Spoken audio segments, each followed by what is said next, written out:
सनकादिक ने कहा, लोग तरह तरह की पाप किया करते हैं, निरंतर दुराचार में तत्पर रहते हैं और उल्टे मार्ग पर चलते हैं तथा क्रोधाग्नि से जलते रहते हैं, कुटिल और काम परायण है।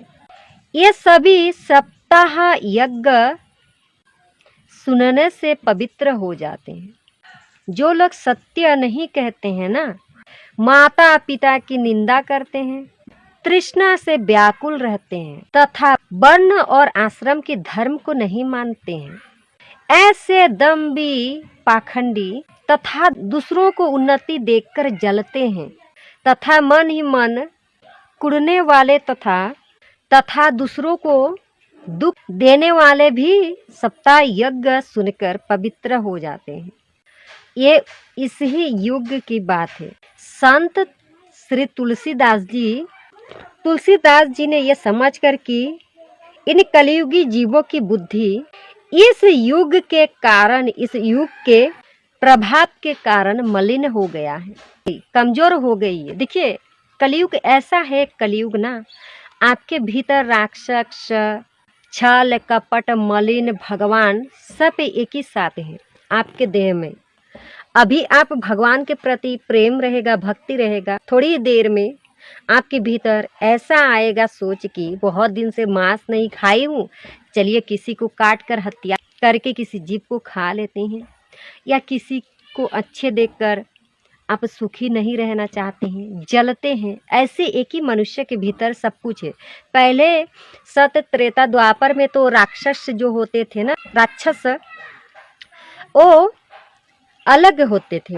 मानव तो मानव होता था, परंतु अभी कलियुग में, कलिकाल उड़ाली लिए खड़े हैं और कलिकाल में सब आपके भीतर है। कोई मन से मलिन हो गया है, कोई बुद्धि से बर्बाद हो गया है, कोई बुद्धि से राक्षस बन गया है। तो ये है कलिकाल का प्रभाव। और कलिकाल में देखिए किसी को भी वेद शास्त्र का पूरा ज्ञान नहीं है, तथा जो ब्राह्मण विद्वान हैं वो लोभ बस में पैसे लेकर वेद और पुराणों की शिक्षा दे रहा है। ये कलिकाल है।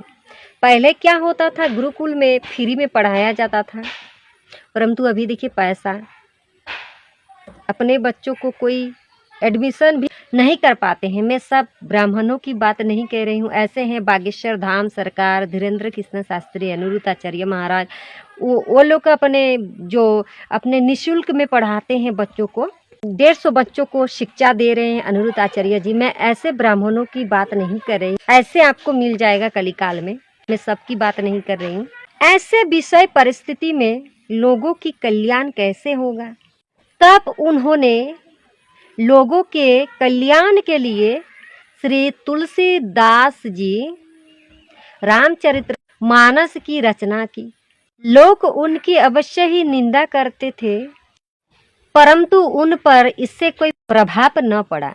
अपने वंदना प्रसंग में लिखा है, और तुलसीदास जी कहते हैं, उन दुष्टों को मैं शेष जी के समान जानकर मैं वंदना करता हूँ, जो बड़े शेष के साथ 1000 मुखों से पराए दोषों को बखान करते हैं। पुनः दुष्ट जनों का राजा पृथु के समान जानकर प्रणाम करता हूँ, जो पराये दोषों को 10,000 कानों से सुनते हैं।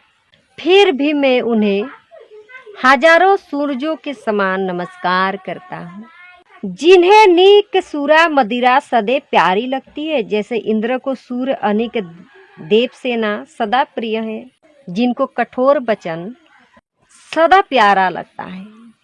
इंद्र को हमेशा ही कठोर वचन हमेशा ही प्यारा लगता है, और जो अपने नेत्रों के समान पराये दोषों को देखता है, उदासीन शत्रु और मित्र का हित सुनते ही जल जाते हैं। ये न खलों का रीति है। हर एक मनुष्य को भगवान के प्रसंग ग्रहण करनी चाहिए। और देखिए कर्म, शुभ अकर्म, सब कुछ भक्ति, ये सब वो सब मानकर, भगवान का मानकर, ईश्वर की इच्छा मानकर केवल प्रभु की भक्ति में लीन हो जाए। तथा देखिए, संसार में जितने मानव हैं, भले हो या बुरा हो, सबको नमन करना चाहिए। सत्संग से मनुष्य का ज्ञान बढ़ता है,